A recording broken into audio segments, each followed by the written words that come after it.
Hello everyone, Pandey ji classes में एक बार फिर आप सबका स्वागत करता हूं। स्टूडेंट, आज हम बात करेंगे थर्मोडायनेमिक्स में इम्पोर्टेंट टर्म एंथैल्पी। इससे पहले हम बात कर चुके हैं student change in internal energy, work, heat. और इससे जो मैंने पहले आपको वीडियो दी थी that is the first law of thermodynamics, और उसके न्यूमेरिकल को हमने पिछली वीडियो में एक्सप्लेन किया था। अगर किसी स्टूडेंट ने इससे पिछली वीडियोस नहीं देखी हैं तो वो आई बटन पे जाके या फिर एंड स्क्रीन पे या फिर आपको डिस्क्रिप्शन में आपको प्लेलिस्ट थर्मोडायनेमिक्स की मिल जाएगी, वहाँ से जाके आप पिछली वीडियोस देख सकते हैं। अभी मैं आपको पहले थोड़ा सा जोड़ देता हूँ पिछली वीडियो से। फर्स्ट ला ये कहता है कि energy can neither be created nor be destroyed, it only change from one form to the another form. और मैथमेटिकल जो हमने डेरिवेशन डिराइव की थी वो क्या है, delta U equal to Q plus W, that is the first law of thermodynamics. अब हम यहाँ से आगे कंटिन्यू करते हैं। अगर हम ये कहते हैं कि W जो हमारा है वो क्या होता है, P डेल्टा V। अगर वर्क ऑफ एक्सपेंशन है तो माइनस साइन आ जाएगा, वर्क ऑफ कंप्रेशन है तो पॉजिटिव साइन आ जाएगा। अब हम कहते हैं कि एट कांस्टेंट वॉल्यूम, अगर वॉल्यूम कांस्टेंट होगा तो क्या होगा। आपको पता है अगर कांस्टेंट वॉल्यूम है तो dV क्या हो जाएगा, जीरो, यानी चेंज इन वॉल्यूम क्या हो जाएगा, जीरो। तो वर्क डन क्या हो जाएगा स्टूडेंट आपका, जीरो। और अगर वर्क डन जीरो हो गया तो ये जो रिलेशन है हमारा वो क्या आ जाएगा, delta U equal to Q at constant volume, that is the change in internal energy. यहाँ से चेंज इन इंटरनल एनर्जी की एक डेफिनेशन और आती है कि change in internal energy is defined as heat absorbed और released at constant volume is called change in internal energy. अब जैसे हीट जो कांस्टेंट वॉल्यूम पे है उसको तो हम बोलते हैं चेंज इन इंटरनल एनर्जी। अभी मैं आपको डिराइव करने जा रहा हूँ कि अगर हीट एट कांस्टेंट प्रेशर होता है that is called change in enthalpy. यानी जो एंथैल्पी टर्म है that is eight constant pressure, और इंटरनल एनर्जी जो टर्म है आपकी that is eight constant volume. तो हम एक सिंपल सी बात कह सकते हैं कि अगर हीट कांस्टेंट वॉल्यूम पे है तो जो हीट को जो एनर्जी टर्म में हम बात करेंगे वो चेंज इन इंटरनल एनर्जी है। और अगर हीट एट कांस्टेंट प्रेशर है तो जो हीट एट कांस्टेंट प्रेशर जो एनर्जी की टर्म है उसको क्या हम बात करेंगे, चेंज इन एंथैल्पी। अब हम बात करते हैं, इसी को पुट करते हैं फर्स्ट लॉ ऑफ थर्मोडायनेमिक्स में अगेन, कि अगर ये कांस्टेंट प्रेशर पे होगा तो क्या होगा। अगर हम यही टर्म लेके चलते हैं कि delta U equal to Q minus P delta V. अब हम कहते हैं एट कांस्टेंट प्रेशर, अगर प्रेशर कांस्टेंट है तो वर्क डन अब आपको पता है कि जीरो नहीं होगा। तो हम यहाँ पे ऐसे कह सकते हैं कि जो हमारा चार्ज हीट है, हीट किसके इक्वल होगा, delta U plus P delta we. ये हमारे पास आ गया हीट का फार्मूला, कब, एट कांस्टेंट प्रेशर। ठीक है, अगर प्रेशर कांस्टेंट है तब हम बात करते हैं delta U plus P delta V. अब इसी को अगर ओपन कर देते हैं स्टूडेंट तो डेल्टा यू क्या होता है, U two minus U one, यानी कि internal energy, final internal energy minus initial internal energy, plus pressure तो कांस्टेंट है V two minus V one. और इसी रिलेशन को अगर हम खोल के लिखे तो हो जाता है student U two minus U two plus P V two, और यहाँ पे माइनस अगर हम कॉमन ले लें तो you one plus P we one, ये यू है स्टूडेंट, ठीक है, internal energy you one plus P one. और यहाँ से हमारे पास एक टर्म आती है जो आपको समझनी चाहिए, तो वो क्या कहता है, the physical quantity that is the sum of internal energy plus pressure volume is called enthalpy. तो H जो है हमारा स्टूडेंट वो क्या होता है, U प्लस पी वी, और इसी को हम क्या बोल देते हैं, हीट कंटेंट। और क्या बोल देते हैं स्टूडेंट, इसी को हम हीट कंटेंट। तो कभी आपको कहीं कहीं एंथैल्पी को डिफाइन करो तो enthalpy is the sum of internal energy plus pressure volume work. तो ये हमारी हीट की एंथैल्पी की क्या होगी डेफिनेशन, इसी को हीट कंटेंट भी बोलते हैं। अब यहीं से अगर मैं रिलेशन लेता हूँ कि H1 क्या होगा तो आप कहेंगे sir U1 plus P we one, क्योंकि प्रेशर तो हम कांस्टेंट ले रहे हैं। इसी तरह H2 क्या होगा, U2 plus P V to.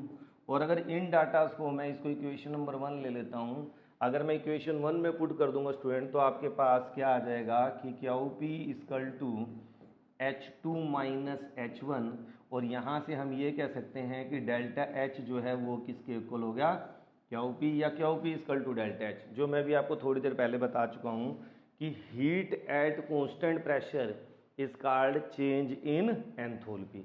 तो यहाँ से हमारी एक डेफिनेशन और आ गई कि एंथैल्पी चेंज में be defined as heat absorbed और रिलीज्ड एट कॉन्स्टेंट प्रेशर। तो ये आपको मैंने बेसिक टर्म बताई कि एंथैल्पी होती क्या है। अब आपको एक क्वेश्चन यहाँ पे अराइज होता है कि what is the relationship delta H and delta U, या फिर हम बोल देते हैं what is the relationship between heat at constant volume and constant pressure. इसके ऊपर हमको रिलेशन कब फॉर आइडियल गैसेस, अगर आइडियल गैस है, जो गैस है आपकी आइडियल गैस है, तब इनके बीच में क्या रिलेशन होता है ये हमें बताना है। तो आपने अभी डिराइव किया है, आपको पता है कि जो डेल्टा एच होता है वो क्या होता है delta U plus P delta we. अगर हम कह रहे हैं कि आइडियल गैस है स्टूडेंट, तो आइडियल गैस आपको पता है कि पी वी इक्वल टू क्या होता है एन आर टी।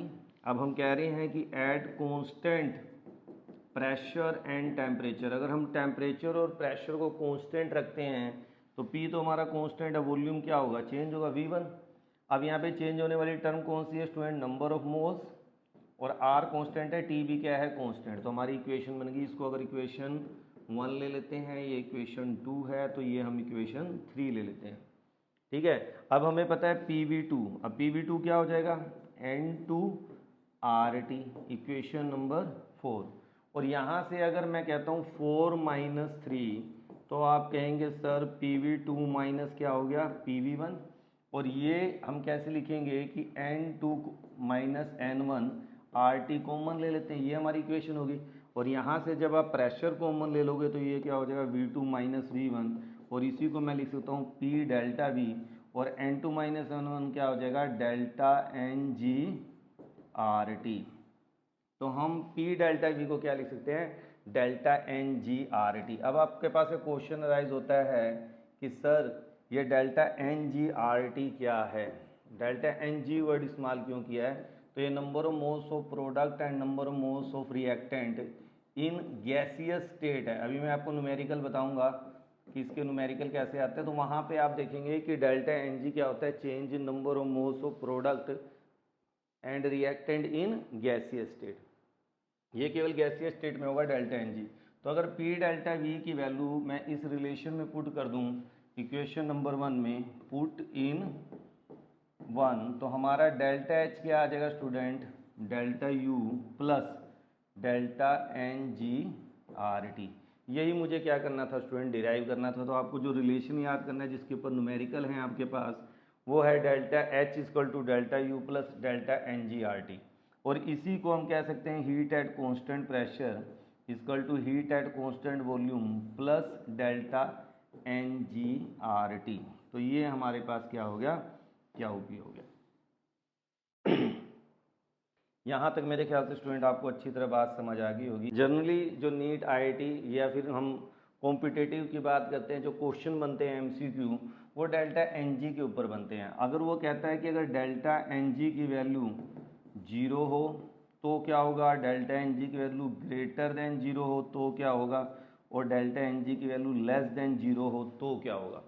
तो स्टूडेंट इसको बड़े ध्यान समझते हैं, अगर 0 है तो ये वाली सारी टर्म 0 हो जाएगी, यानी Q P equal to Q V, या हम सिंपली कहेंगे कि डेल्टा एच इक्वल टू क्या हो जाएगा डेल्टा यू। ये आपको क्लियर है।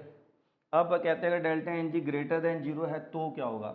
अब इसको समझाने के लिए मैं ऐसे कहता हूँ कि मान लो ये 6 है, तो मैं कह रहा हूँ ये 5 + 1, ये क्या है, इसको मैं 1 मान लेता हूँ, तो ये 1 आ गया। तो मुझे बताइए 5 और 6 में क्या रिलेशन है, तो आप कहेंगे जी 5 लेस देन 6। तो हम यहाँ पे ये कह सकते हैं कि delta H greater than delta U, या Q P greater than delta U होगा अगर delta N G greater than 0 है। अगर ये वैल्यू 0 से बड़ी होगी तो ये वाली वैल्यू छोटी है और ये बड़ी है, तो delta H greater than delta you हो जाएगा। ऐसे कर लेते हैं। अब मैं मानता हूँ कि ये माइनस में है, तो अगर ऐसा यहाँ करना है तो हम क्या करेंगे 6 7 - 1, तभी तो ये बराबर होगा। तो इसका मतलब 6 और 7 में 7 बड़ा है। तो अब यहाँ पे हम क्या करेंगे delta U greater than delta H if delta N G is less than 0।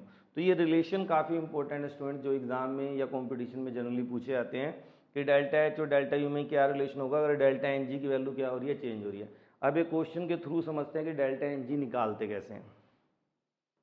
मान लीजिए आपके पास एक रिएक्शन है combustion of benzene C6H6 plus O2, मैंने इसका कंबशन कर दिया, तब आपको पता है क्या बनेगा, कार्बन डाइऑक्साइड प्लस वाटर। ठीक है, ये रिएक्शन बन गया स्टूडेंट। अब मैं इसको बैलेंसिंग कर लेता हूँ, कार्बन कितने हैं 6, हाइड्रोजन कितने हैं 6 और ऑक्सीजन कितने हो गए 15, तो यहाँ पे क्या कर देंगे 15/2। अब आपको पता है बेंजीन लिक्विड होती है, ऑक्सीजन गैस है, कार्बन डाइऑक्साइड भी गैस है और वाटर आपका क्या है, लिक्विड है। अब इस रिएक्शन के लिए आपको कहा जाएगा डेल्टा Ng बताओ, तो डेल्टा Ng क्या होगा। तो स्टूडेंट आपने बस ध्यान देना है कि हमने क्या करना है कि जो गैसीय स्टेट में है उन्हीं को केवल काउंट करेंगे। गैसीय स्टेट में इसके नंबर ऑफ मोल्स क्या हैं प्रोडक्ट के 6 और रिएक्टेंट के क्या हैं 15/2, तो आपका ये क्या आ जाएगा 3/2। तो आपका आंसर क्या आ जाएगा -3/2। आप इसका एलसीएम ले लेंगे तो यहाँ पे डेल्टा Ng की वैल्यू क्या होगी -3/2 होगी। इसी तरह से सपोज करिए आपको एक इक्वेशन दिया हुआ है H2O लिक्विड से H2O सॉलिड में जा रहा है, ठीक है, और मैं आपको कहता हूँ डेल्टा Ng की वैल्यू बताइए। तो इस केस में आप अपने दिमाग में सोचिए और देखिए क्या यही आंसर आया है। डेल्टा Ng की वैल्यू क्या आ जाएगी स्टूडेंट बताइए 0। तो यहाँ पे डेल्टा H और डेल्टा U की वैल्यू क्या होगी, सेम होगी। क्यों होगी, क्योंकि यहाँ पे लिक्विड और सॉलिड है, इनके नंबर ऑफ मोल्स काउंट ही नहीं करेंगे तो 0 हो जाएगा।